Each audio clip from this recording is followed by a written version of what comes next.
Hi ನಮಸ್ಕಾರ ಸ್ನೇಹಿತರೆ. ನಟ ಅಜಯ್ ರಾವ್ ಅವರು ಯುದ್ಧಕಾಂಡ ಸಿನಿಮಾದಲ್ಲಿ ನಟಿಸಿದ್ದು, ನಿರ್ಮಾಣ ಕೂಡ ಮಾಡಿದ್ದಾರೆ. ಲಾಯರ್ ಪಾತ್ರದಲ್ಲಿ ಅವರು ಅಭಿನಯಿಸಿದ್ದಾರೆ. ಈ ಸಿನಿಮಾದ ಮೇಲೆ ಅವರ ಅಭಿಮಾನಿಗಳಿಗೆ ನಿರೀಕ್ಷೆ ಇದೆ. ಯಾಕೆಂದರೆ ಚಿತ್ರದ ಸ್ಟೋರಿ ಲೈನ್ ಆ ರೀತಿ ಇದೆ. ಇತ್ತೀಚೆಗೆ ಯುದ್ಧಕಾಂಡ ಸಿನಿಮಾದ ಟೀಸರ್ ಬಿಡುಗಡೆ ಆಯಿತು.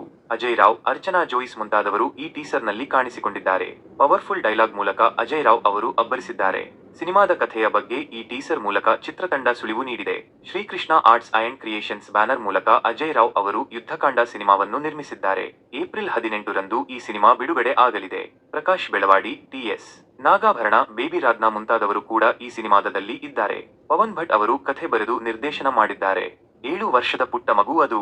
ಅವಳಿಗೆ ಮಾಡಬಾರದನ್ನು ಮಾಡಿದೋನು ಆರಾಮಾಗಿ ಓಡಾಡಿಕೊಂಡು ಇದ್ದಾನೆ ಅಂದ್ರೆ ಕಣ್ಣಾರೆ ನೋಡಿಕೊಂಡಿದ್ದು ಯಾವ ತಾಯಿ ತಾನೇ ಸುಮ್ಮನೆ ಇರುತ್ತಾಳೆ? ನಾನಾಗಿದ್ದರೆ ಅವನನ್ನು ತುಂಡು ತುಂಡಾಗಿ ಕತ್ತರಿಸುತ್ತಿದ್ದೆ. ಆದರೆ ಸಮಾಜದ ದೃಷ್ಟಿಯಲ್ಲಿ ಆ ಜಾಕಿನೂ ಕ್ರಿಮಿನಲ್, ಆ ನಿವೇದಿತಾನೂ ಕ್ರಿಮಿನಲ್. ಏನೂ ವ್ಯತ್ಯಾಸ ಇಲ್ಲ.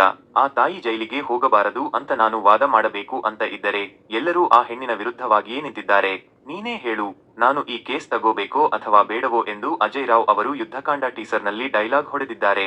ಸೌಜನ್ಯಳ ಕೇಸ್ನಲ್ಲೂ ಕೂಡ ಇದೇ ರೀತಿ ಆಗಿರೋದು. ಆದರೆ ಈ ಸಿನಿಮಾದಲ್ಲಿ ಕೃತ್ಯ ಮಾಡಿರುವನನ್ನು ಆ ಮಗುವಿನ ತಾಯಿನೇ ಸಂಹಾರ ಮಾಡುತ್ತಾಳೆ. ಆದರೆ ನೈಜ ಘಟನೆಯ ಸೌಜನ್ಯಳ ವಿಚಾರದಲ್ಲಿ ಮಾತ್ರ ಕೃತ್ಯ ಮಾಡಿರುವನು ಆರಾಮಾಗಿ ಓಡಾಡಿಕೊಂಡು ಇದ್ದಾನೆ. ಆದರೂ ಸೌಜನ್ಯಳ ಕೇಸ್ ರಾಜ್ಯದಲ್ಲಿ ಒಂದು ಹಂತಕ್ಕೆ ತಲುಪಿರೋ ಟೈಮ್ ನಲ್ಲೇ ಈ ತರ ಒಂದು ಸಿನಿಮಾ ಬರ್ತಿರೋದು ಒಳ್ಳೆಯದೇ. ಸದ್ಯಕ್ಕೆ ಸೌಜನ್ಯ ಹತ್ಯೆ ಪ್ರಕರಣ ರಾಜ್ಯಾದ್ಯಂತ ಸದ್ದು ಮಾಡಿದೆ. ಈ ಸಮಯಕ್ಕೆ ಸರಿಯಾಗಿ ಯುದ್ಧಕಾಂಡ ಚಿತ್ರದಲ್ಲಿ ಸಹ ಅದೇ ರೀತಿಯ ಕಥೆ ಇದೆ. ಹಾಗಾಗಿ ಈ ಸಿನಿಮಾ ಮೇಲಿನ ನಿರೀಕ್ಷೆ ಜಾಸ್ತಿ ಆಗಿದೆ. ಇದು ಪ್ರತಿಯೊಬ್ಬ ಮಹಿಳೆಯೂ ನೋಡಬೇಕಾದ ಸಿನಿಮಾ. ಇಂಥ ಸಿನಿಮಾಗಳು ಹೆಚ್ಚಾಗಿ ಜನರನ್ನು ತಲುಪಬೇಕು ಎಂದು ನಟ, ನಿರ್ಮಾಪಕ ಅಜಯ್ ರಾವ್ ಅವರು ಹೇಳಿದ್ದಾರೆ. ಲಾಯರ್ ಪಾತ್ರದಲ್ಲಿ ಪ್ರಕಾಶ್ ಬೆಳವಾಡಿ, ಜಡ್ಜ್ ಪಾತ್ರದಲ್ಲಿ ಟಿ.ಎಸ್. ನಾಗಾಭರಣ ಅಭಿನಯಿಸಿದ್ದಾರೆ. ಇದೇ ಏಪ್ರಿಲ್ 18ಕ್ಕೆ ಚಿತ್ರಮಂದಿರಕ್ಕೆ ಬರಲಿದೆ.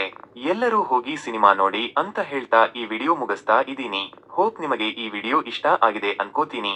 ವಿಡಿಯೋ ಇಷ್ಟ ಆಗಿದ್ರೆ ಲೈಕ್ ಮಾಡಿ, ಶೇರ್ ಮಾಡಿ, ಹಾಗೆ ಸಬ್ಸ್ಕ್ರೈಬ್ ಮಾಡಿ. Thank you.